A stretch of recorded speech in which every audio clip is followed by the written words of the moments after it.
नमस्कार दोस्तों, देवर्षि मिश्रा ट्रेनिंग चैनल में आप सबका बहुत बहुत स्वागत है।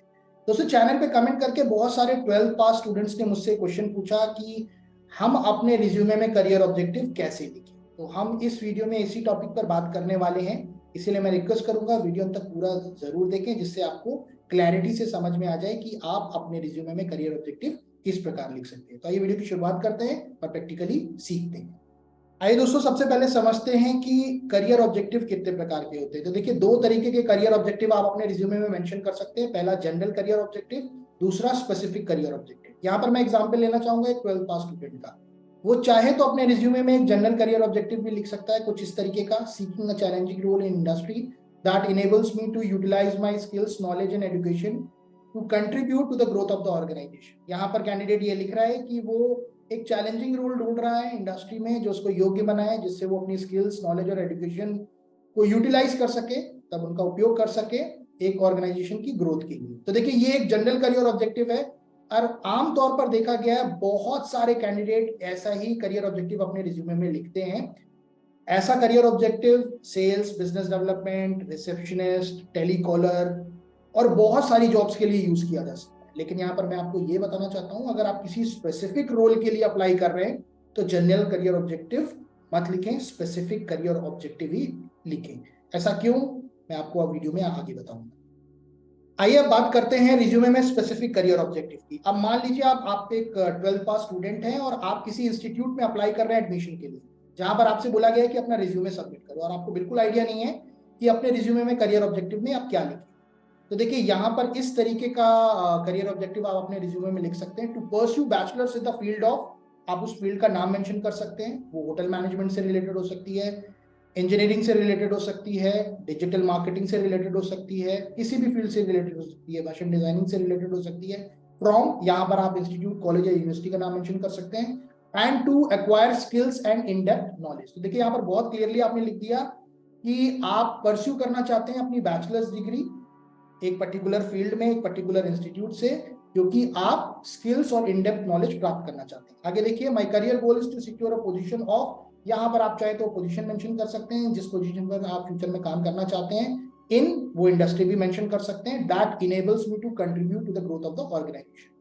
देखिए, एक स्पेसिफिक करियर ऑब्जेक्टिव है जो बहुत क्लैरिटी देगा उस कॉलेज, यूनिवर्सिटी या इंस्टीट्यूट को जहां पर आप अप्लाई कर रहे हैं कि देखिए, इस कैंडिडेट का करियर ऑब्जेक्टिव बड़ा स्पेसिफिक है। ये हमारे यहाँ से पढ़ाई इसलिए करना चाहता है जिससे वो स्किल सीख सके और आगे उस इंडस्ट्री में अपना करियर बना सके। तो अगर आप एक 12th पास स्टूडेंट है तो आप इस तरीके का स्पेसिफिक करियर ऑब्जेक्टिव लिख सकते हैं।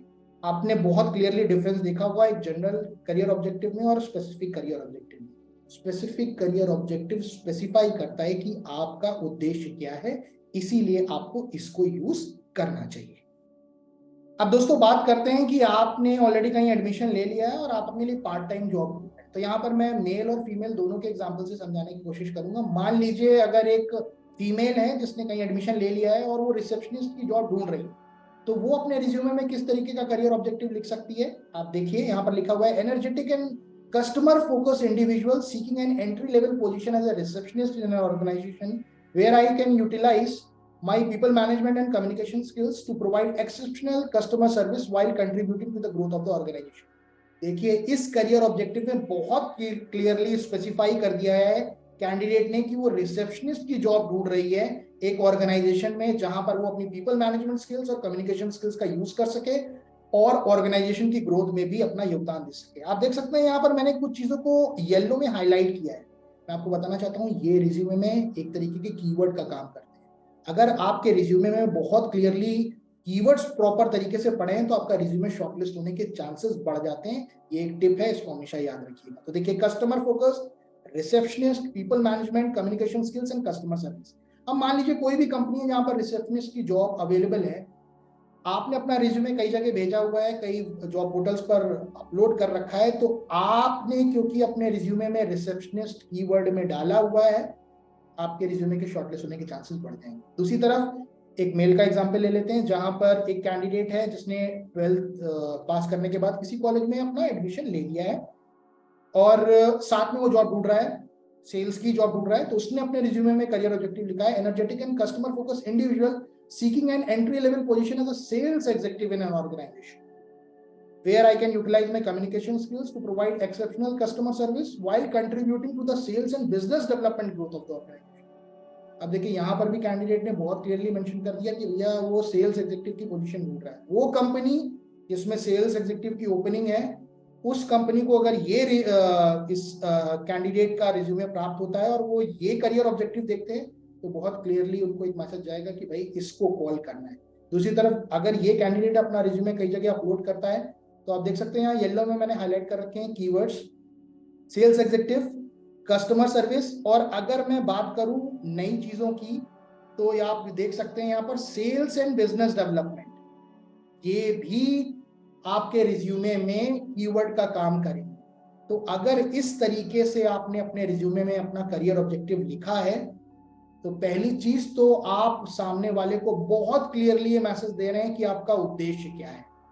दूसरी चीज, इस तरीके से रिज्यूमे में करियर ऑब्जेक्टिव लिखने से आपको जॉब सर्च में बहुत मदद मिलती है, क्योंकि जो चीजें आपने अपने रिज्यूमे में लिखी हैं वो रिज्यूमे कीवर्ड्स बेस्ड हैं और स्पेसिफिक प्रोफाइल रिलेटेड है।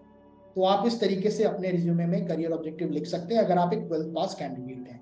वीडियो के अंत में मैंने उस वीडियो का लिंक दे रखा है जिसमें मैंने बताया है कि अगर आप अपनी ग्रेजुएशन परस्यू कर रहे हैं तो आप अपने रिज्यूमे में क्या लिख सकते हैं। आई होप ये वीडियो आपको अच्छा लगा। आई होप इस वीडियो ने आपके कुछ डाउट्स क्लियर किए। दोस्तों वीडियो अच्छा लगा तो लाइक करना मत भूलिएगा, और ये इन्फॉर्मेशन इंपॉर्टेंट लगी तो लोगों से शेयर जरूर करिएगा, क्योंकि अच्छी चीजें शेयर करने के लिए लोगों से रिक्वेस्ट करनी पड़ती है और बहुत सारी ऐसी चीजें जो किसी काम की नहीं है, केवल आपको हल्का सा एंटरटेनमेंट देंगी, उसके लिए किसी को कुछ नहीं बोलना पड़ता। Thank you so much for watching this video.